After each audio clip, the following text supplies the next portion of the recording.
Bagaimana kita berdoa sebelum belajar? Doa dimulai.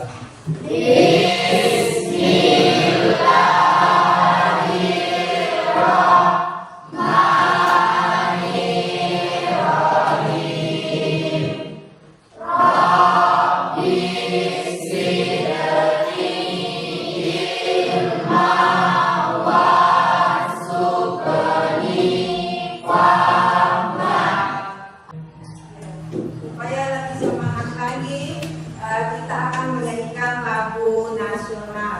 Ya, silahkan berdiri. Kita tolong.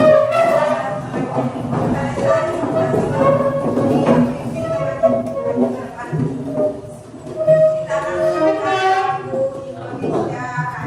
Ya. Hiduplah Indonesia Raya. Indonesia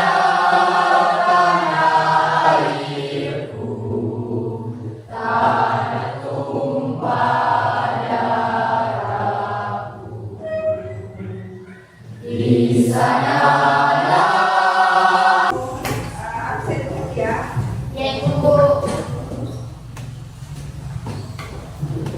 Ada yang hadir? Ya, alhamdulillah ya. Jadi saya akan menampilkan sebuah gambar atau memperlihatkan sebuah gambar ya. Sudah dilihat semua? Siapa yang tahu tentang gambar di atas? Di atas ada gambar apa? Bagaimana tumbuhan itu di atas? Bertumbuh. Yang mengalami pertumbuhan. Apa kira-kira yang menyebabkan?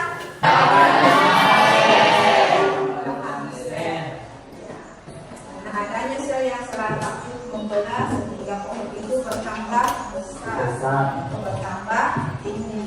Karena pada materi sebelumnya kita sudah belajar tentang sel. Masih ada nggak yang ingat apa itu sel? Adalah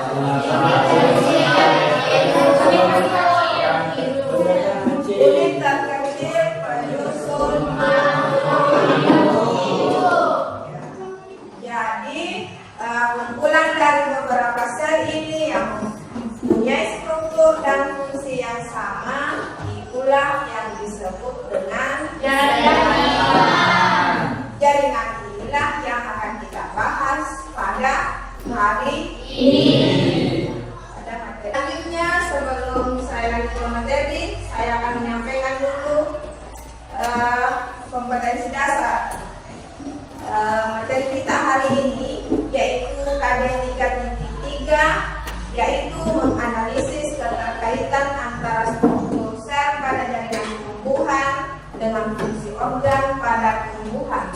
Adapun tujuan pembelajaran kita pada hari ini yaitu peserta didik dapat menganalisis struktur dan fungsi jaringan penyusun tumbuhan beserta organ tubuhnya dan terampil menunjukkan anatomi jaringan tumbuhan berdasarkan hasil pengamatan sehingga peserta didik dapat membangun kesadaran akan kebesaran Tuhan Yang Maha Esa dengan menumbuhkan perilaku teliti, tekun, jujur terhadap data dan fakta, disiplin, tanggung jawab, peduli, berani dan santun dalam mengajukan pertanyaan dan berargumentasi. Ya. Dalam mempelajari materi ini nanti diharapkan peserta didik dapat membangun kesadaran akan kebesaran Tuhan Yang Maha Esa. Selain mengetahui tentang materi tersebut, peserta didik juga diharapkan dapat membangun kesadaran akan kebesaran Tuhan Yang Maha Esa bahwa segala sesuatu yang terjadi di muka bumi ini, segala sesuatu yang terjadi dalam diri kita itu tidak lepas dari campur tangan Tuhan. Ya. Lepas dari campur tangan Tuhan. Saya akan menampilkan sebuah video. Ya.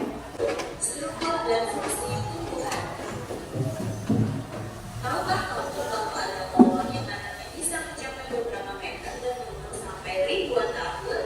Apa sebenarnya struktur yang ada di dalam pohon tersebut ya? Jaringan pengangkut dibedakan menjadi silang dan floem. Silang berfungsi mengangkut air dan mineral dari akar menuju daun. Floem berfungsi mengangkut makanan hasil fotosintesis dari daun ke seluruh tubuh tumbuhan. Bagaimana jaringan-jaringan tersebut menyusun organ pada tumbuhan? Akar tumbuh di dalam tanah, bagian ujung akar disebut dengan ujung akar. Ujung akar inilah yang menyebabkan akar dapat menembus tanah dan merancang dengan kuat dalam tanah. Akar terdiri dari jaringan berikut. Epidermis terletak di lapisan paling luar.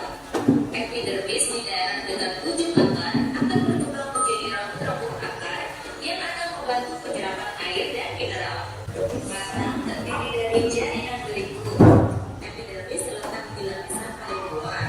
Epidermis pada batang dapat termodifikasi menjadi lem sel yang berfungsi untuk pertukaran gas dan penguapan. Epidermis pada daun terdapat di permukaan atas dan bawah daun. Epidermis daun dapat termodifikasi menjadi stomata yang berfungsi untuk jalan pertukaran gas dan penguapan air. Saat siang kering, stomata akan membentuk untuk mengurangi penguapan. Mesofil terdapat di antara epidermis atas dan epidermis bawah.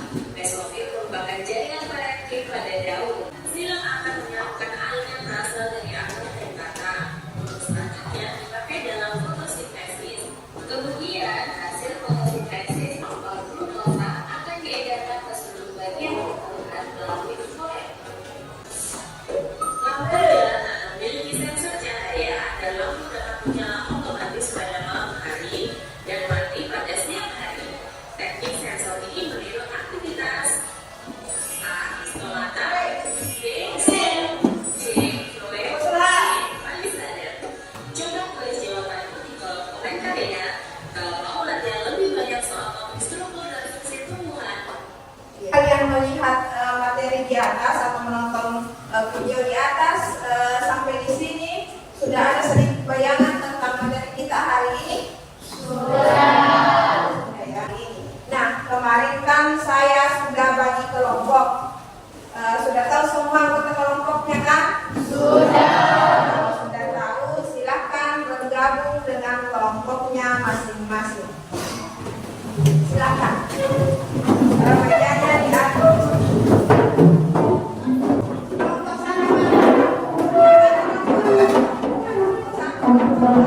Kelompok 3, kelompok 4, kelompok 5. Ya.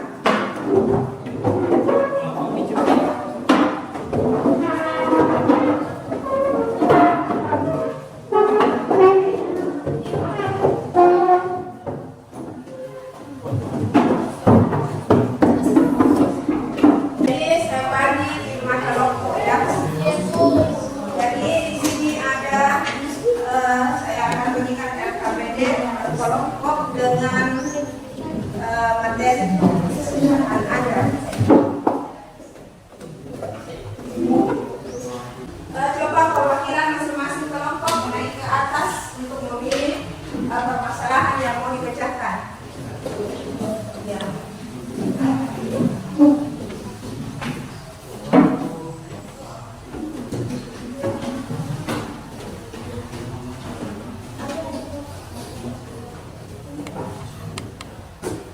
Jadi di sini ada 5 permasalahan ya, akan dulu saya bacakan.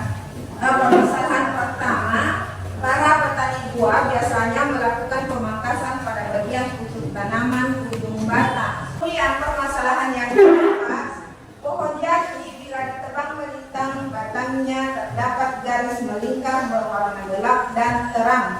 Garis ini disebut lingkaran tahun. Ya. Bagaimana bisa terbentuk lingkaran tahun dan kenapa garisnya bisa berwarna gelap dan terang? Biasa kan kalian melihat pohon kalau sudah besar itu, kalau sudah ditebang pada penampang melintangnya itu terdapat lingkaran. Itu disebut dengan lingkaran tahun. Apa sebenarnya? Jadi kalian nanti cari apa yang menyebabkan terbentuknya lingkaran tahun tersebut. Ya. Sekarang kalian pilih materi apa permasalahan apa yang kalian mau ucapkan. Silakan masing-masing kelompok. Ya. Kompipa.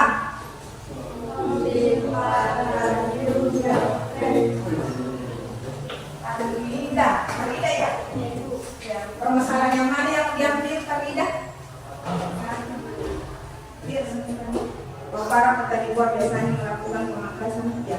Silakan kembali ke kelompoknya. Kelompok satu ini saya sebut sebagai kelompok meristem. Ditulis nanti di jawaban kelompok meristem. Kemudian nama anggotanya di bawah nih. Silakan kembali.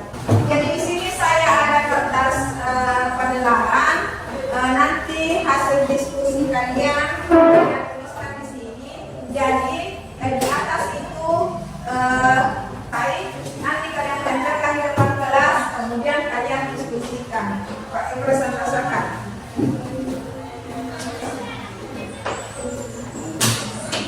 Kalau ada yang tidak jelas, ada yang tidak dimengerti, ada yang kurang dipahami, bisa bertanya, berikan tangan, silakan bertanya.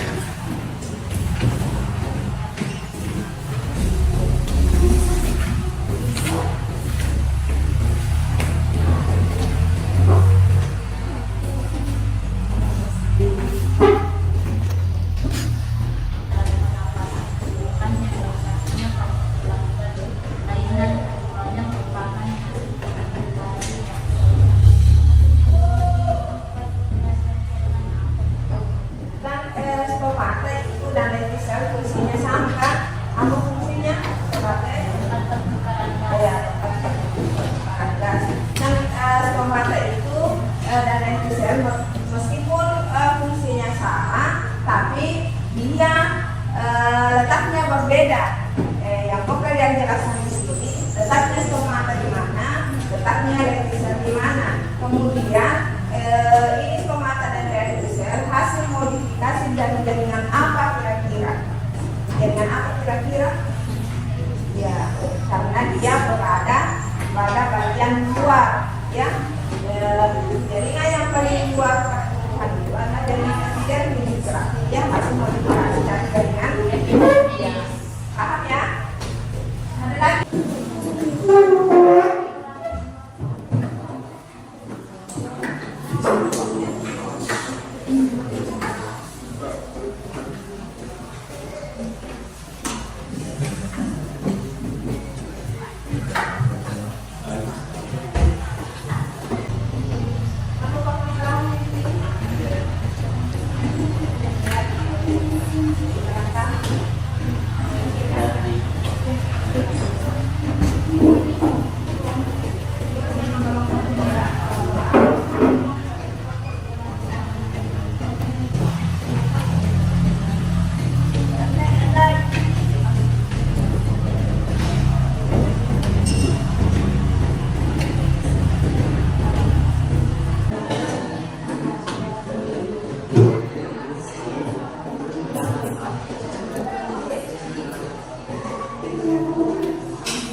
Tinggal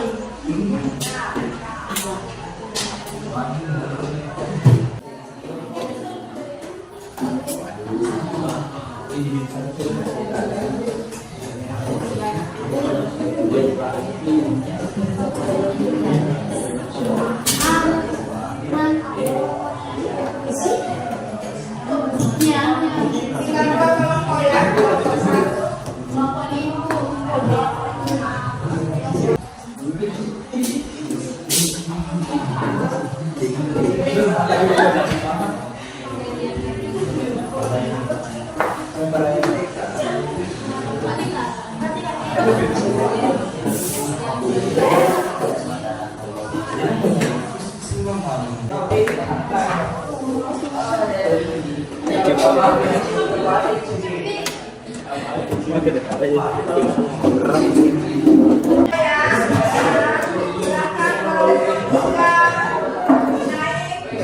Presentasakan hasil diskusinya.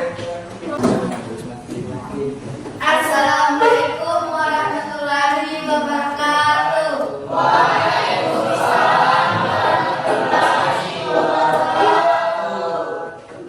Tentang bagaimana mekanisme penyerapan air dan suara dari dalam air.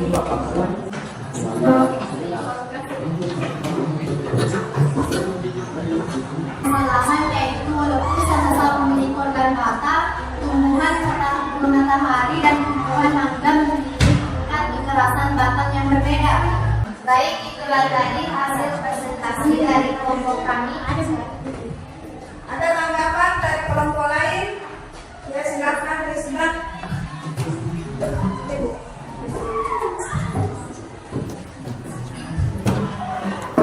Ya baik, saya akan memberikan pertanyaan kepada kelompok 4. Kenapa kambium bisa membuat pohon menjadi besar?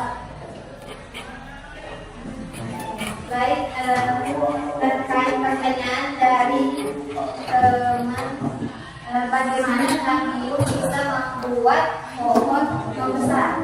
Karena kambium merupakan meristem lateral yang aktif menggerak sehingga membuat pohon menjadi besar. Atau parenting yang beranggotakan 6 orang yang ini yang sampai berani. Oke, apakah ada yang ditanya? Ya, silakan. Assalamualaikum warahmatullahi wabarakatuh. Baik, saya akan memberikan pertanyaan dari kelompok 2. Di mana letak stomata dan sel beserta fungsinya? Baiklah, saya akan menjawab pertanyaan dari kelompok 1. Letak stomata berada pada sisi bawah daun atau hanya terletak pada permukaan bawah daun saja. Fungsinya yaitu stomata adalah sebagai komponen pertukaran gas seperti CO2 yang diperlukan oleh tumbuhan dalam proses fotosintesis. Assalamualaikum warahmatullahi wabarakatuh. Jaringan yang berkaitan adalah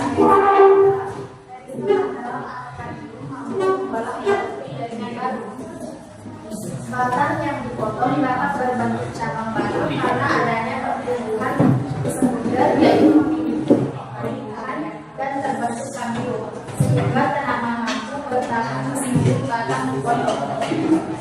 Faktor alami lainnya yang mendukung terbentuknya cabang batang adalah adanya hormon auksin pada batang pohon. Hormon auksin adalah hormon yang berfungsi mengatur pembesaran dan pemasangan sel serta berfungsi langsung pada pertumbuhan tanaman. Baiklah, itulah jawaban dari kelompok kami. Apa ada pertanyaan? Silakan dari kelompok 3 bertanya. Baik, saya ingin bertanya kepada kelompok 5, untuk apa pemangkasan dilakukan pada tumbuhan? Baiklah, saya akan menjawab pertanyaan dari kelompok 3. Untuk menghasilkan dominasi apital oleh hormon augensi dan mengaktifkan meristem lateral atau kambium sehingga muncul cabang baru yang akan menghasilkan banyak bunga dan buah. Jadi itulah tadi ya hasil diskusi dan permasalahan setiap kelompok. Sampai di sini sudah lebih jelas tentang materi jaringan tumbuhan. Lebih banyak yang tahu ya. Sudah mengerti ya. Ya. Sekarang saya mau tanya, mau merefleksi setiap kelompok. Apakah ada kendala pada saat kalian melakukan diskusi? Atau adakah hal menarik yang kalian dapatkan? Apakah ada kendala pada saat kalian diskusi? Kemudian kalau ada kendala, bagaimana cara kalian mengatasi kendala tersebut? Ada dari kelompok berapa yang punya kendala? Tanya, apa hambatannya? Menyelesaikan tugas yang Iya, jadi bagaimana solusinya? Solusinya harus tahu. Bagaimana solusinya?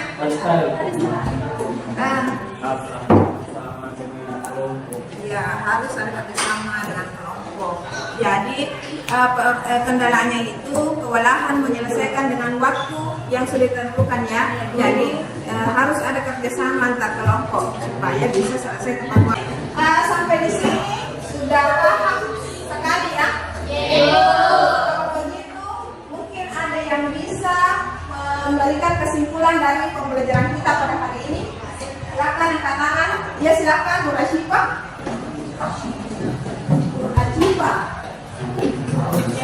jaringan pada tumbuhan terbagi menjadi dua, yaitu jaringan meristem dan jaringan dewasa. Jaringan dewasa terbagi menjadi jaringan meristem terbagi menjadi meristem apikal yang dua. Jadi kesimpulannya yaitu jaringan epidermis terletak di bagian luar sehingga berfungsi sebagai pelindung. Jaringan parenkim atau disebut juga jaringan dasar berfungsi untuk proses modifikasi dan sebagai fisiologi tumbuhan. Jaringan pengangkut terdiri atas xilem dan floem. Xilem berfungsi untuk mengangkut air dari akar hingga daun, sedangkan floem berfungsi untuk mengangkut hasil fotosintesis tumbuhan. Bisa disimpulkan bahwa jaringan pada tumbuhan itu ada dua, jaringan meristem. Jaringan meristem itu dibagi lagi, jaringan apikal dan jaringan lateral. Jaringan apikal untuk pertumbuhan panjang, batang dan akar. Kalau meristem lateral itu untuk tumbuhan sekunder. Sudah mengerti ya? Kalau begitu saya tanya, bagaimana perasaan kalian setelah belajar tentang jaringan pada tumbuhan? Senang. Kenapa bisa senang? Karena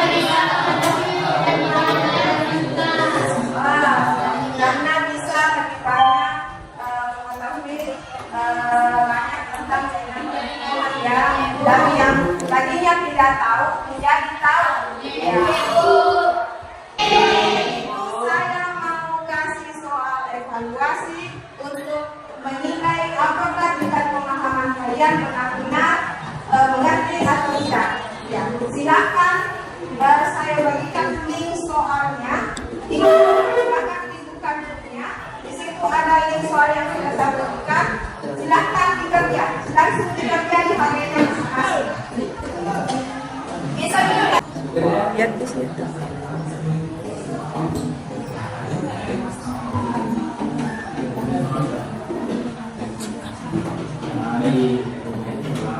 Tulis namanya ya, nama lengkap, jelas. Tidak bisa lanjut kalau tidak diisi biodata. Isi dulu biodata.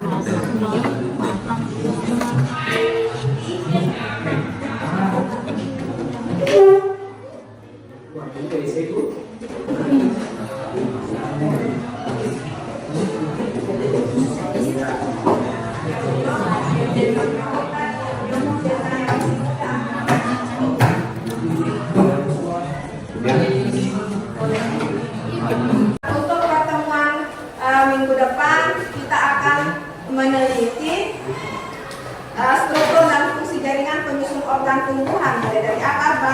daun khusus